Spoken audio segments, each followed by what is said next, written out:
The message came while I was serving a client in my boutique. I'm leaving you and flying to Turkey with my 20-year-old girlfriend. I've already emptied our joint account. I'll remember this with a smile. My hands didn't tremble as I read the message. My voice betrayed no emotion as I helped Mers Melnikova choose a scarf. The only sign that my husband of 12 years had just ended our marriage via text was a slight tension around my eyes. I waited for Mers Melnikova to leave, wrapping her purchase in our signature silver packaging before typing a reply, "Good luck. My name is Irina, I'm 38 years old, and I've just received the cruelest goodbye in history." But while Sergei probably reveled in his dramatic exit, imagining me in tears over his betrayal, I calmly locked the doors of my boutique. The signs had been clear for months: late returns from work that didn't match his bank deposits, sudden password changes on his phone, his newfound enthusiasm for the gym, new clothes, attempts to regain his youth. 3 months ago, I found a receipt for a dinner for two at an expensive restaurant on a night he claimed to be working late. That same night, I opened a new account at a different bank. A week later, when he suggested merging our accounts for convenience, I happily agreed, transferring my personal savings to the new account. The joint account he just emptied contained just enough to avoid suspicion, about 2 months' worth of regular deposits. The rest was safely hidden, along with detailed records of all his suspicious transactions over the past year. My phone buzzed again. "Don't bother pleading. Nastya and I are leaving tomorrow. I'll pick up my things later." Nastya, the new secretary in his office. I had seen her at the New Year's party laughing too loudly at his jokes, touching his arm when she thought no one was looking.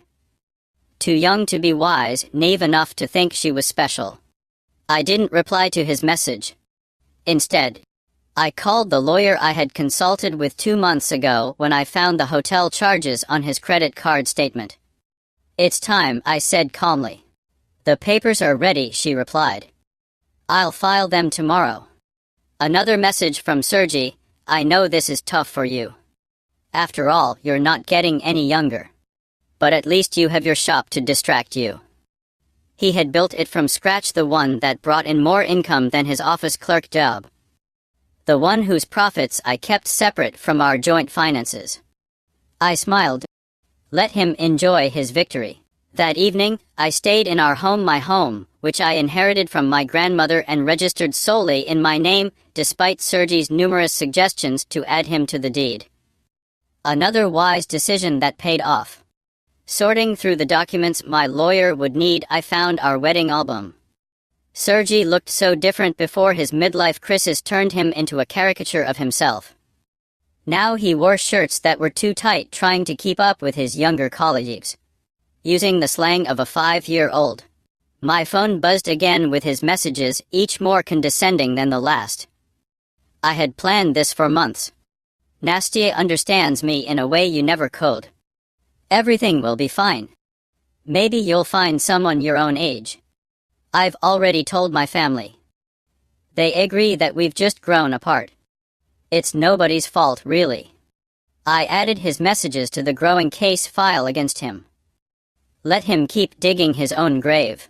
The last message caught my attention by the way I used our joint card to book the tickets and hotel. "Consider it a farewell gift. I'll remember this with a smile. This is Irina Smirnova. I want to report fraudulent transactions and cancel my card.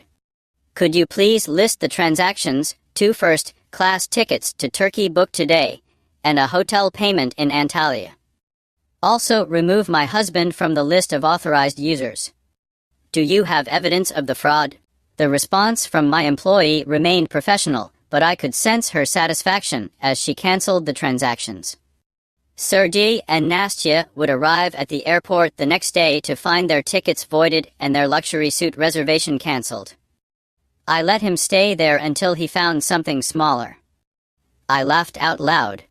Did he really think he had any right to my grandmother's house? His ego had grown so large that he forgot whose name was on the deed. Another message: "I know how important the shop is to you.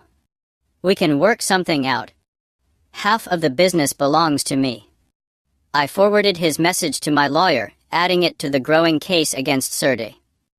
Let him learn what division of assets and business rights really mean.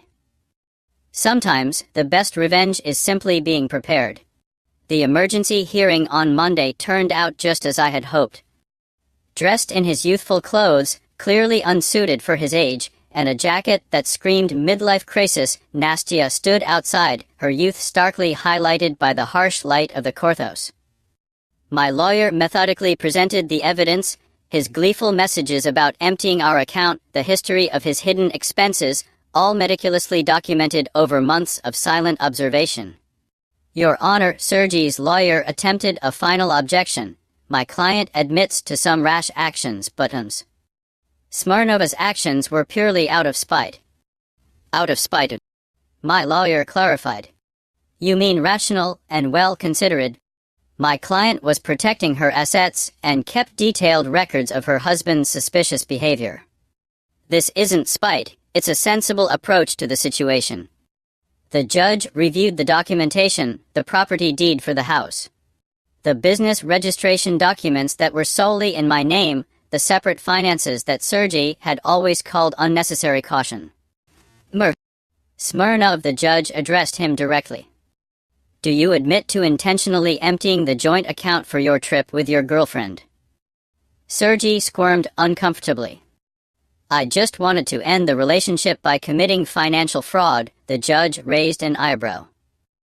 And now you claim that the house, according to the documents, is not joint property. Sergey tried to object, but the business grew during our marriage. My client is entitled to a share of the business since it was created during the marriage. Sergey's lawyer made another attempt. Ms. Smirnova has always kept her business and personal finances strictly separate, my lawyer interjected. We have complete documentation for every invested and earned ruble. I watched Sergey's face, where the realization dawned that things wouldn't be as easy as he thought. He never understood why I insisted on separate finances and mocked my meticulous accounting, calling it obsessive. The court finds sufficient evidence to freeze the remaining assets pending the final decision. Smirnov, you are ordered to return the funds withdrawn from the joint accounts within 24 hours. But that money is gone, Sergey objected. We spent it on. Then I suggest you find a way to return it, the judge cut him off. And Smirnov, the court takes a dim view of using joint funds for personal purposes. As I left the courthouse, I heard Nastya asking Sergey about their plans in Turkey. His reply was drowned out by the sound of my heels confidently clicking on the marble floor as I returned to my business. Over the next few weeks, Sergey made several desperate attempts. He recalled investing money in the early stages of the boutique's development and even claimed he had always been my business partner. All his claims were quickly refuted by my detailed records. He didn't know what to do anymore, my lawyer noted. On social media, his girlfriend complained that they were living in her studio apartment. It seemed that life on a secretary's salary wasn't as glamorous as she had hoped. Sergey's family started reaching out. Their tone had changed dramatically. We had no idea, his sister Tanya admitted. He said you were cold, that you controlled him, that he had to escape. But then we saw his message, how he bragged about taking your money. That's not the brother I knew. His mother called again, this time in tears.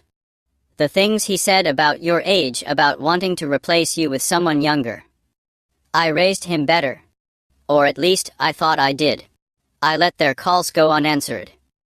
Their support would have meant something a few weeks ago, but now it felt more like rats abandoning a sinking ship. The boutique thrived, ironically fueled by rumors. Women came in specifically to support me and often left with purchases they hadn't initially planned. My ex tried to pull something similar, one client confided as she picked out a designer handbag. Thought he could take everything in the divorce.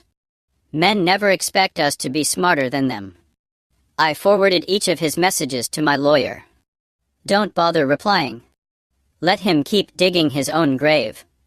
After a month of living in a cramped studio apartment with a man who couldn't afford his own place, the reality was far from the romantic notion she had envisioned. The age difference, once thrilling during secret hotel rendezvous, looked different in the light of reality. She started posting about toxic relationships and lessons learned from past mistakes, my lawyer noted during a case update. With the status of their relationship removed, I almost felt sorry for Suri. Almost.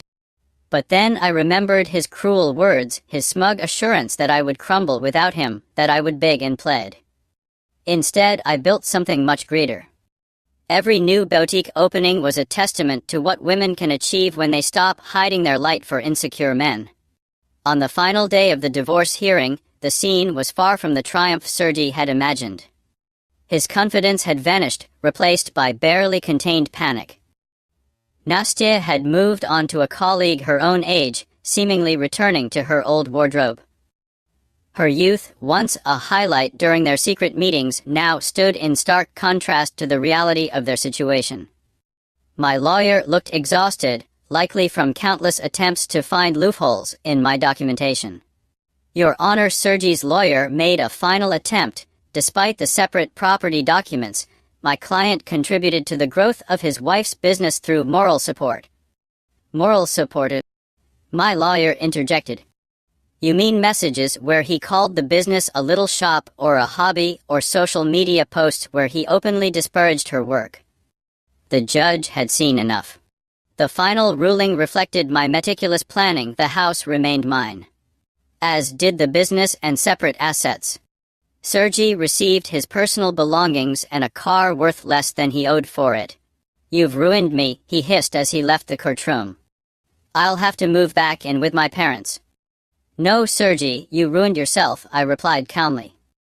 I just made sure you didn't ruin me too. His mother waited for him outside, ready to take him back to their home.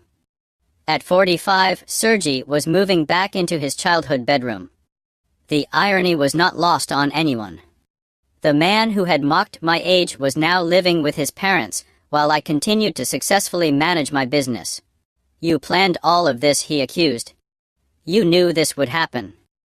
No, I replied calmly. I was just attentive, unlike you. I understood the importance of keeping proper records. That's enough, Sergey. You've embarrassed yourself enough, his mother said as they left. I overheard him trying to explain himself. I just set in motion a carefully planned scheme. My phone buzzed again, this time with notifications of new orders from my boutique's website. Life moved forward, just not in the direction he had envisioned. 6 months after the divorce was finalized, my boutique expanded, opening a second location. The irony was not lost on me as Sergey struggled to rebuild his life. The little shop he had once disparagingly called a boutique was thriving.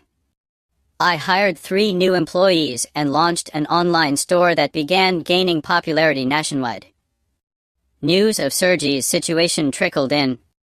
Young wives, hearing of his reputation through office gossip, also steered clear of him. Nastya, it turned out, had warned her friends about him, sharing screenshots of his desperate attempts to win her back after their breakup. His career also suffered. The HR department at his company launched an investigation into his relationship with a subordinate. He even tried to claim age discrimination, his sister Tatiana told me during an unexpected visit to my store. He said he was discriminated against for dating a younger woman. Her just added that complaint to his file, she said. Her visit spoke volumes about how much Sergey had alienated even his own family. I know we didn't support you at first, she admitted, fingering a silk scarf. He played the victim so well. But when we saw how he behaved afterward, how he did all of that, I'm ashamed that we ever believed him. My lawyer kept me updated on Sergey's attempts to contest the divorce terms. Each petition was denied. His complaint about the unfair division of assets was dismissed based on the evidence of his own actions. He even tried to claim that his message about emptying the account was a joke, my lawyer told me, laughing. The judge asked if I'll remember this with a smile made theft any less illegal. Meanwhile, the boutique's success brought me unexpected opportunities. Local business journals wanted to write about me not as a scorned wife, but as a savvy entrepreneur who protected her interests. Young people asked for advice on how to properly separate personal and business finances. The best defense is preparation, I told one young woman who reminded me of Nastya. And always trust your instincts. Sergei's mother called me occasionally, usually after another of his failed attempts to improve his situation. He tried online casinos hoping to quickly fix his financial problems, then got involved in a pyramid scheme promising returns. Each new attempt to regain his former lifestyle only dug him deeper into trouble. I don't understand where we went wrong with him, she would say during our conversations.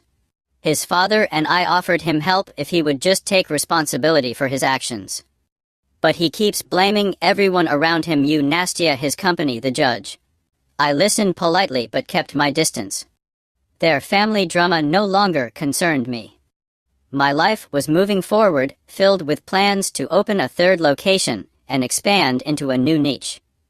The only reminder of Sergei was the framed message hanging in my office, "Enjoy your little old lady shop."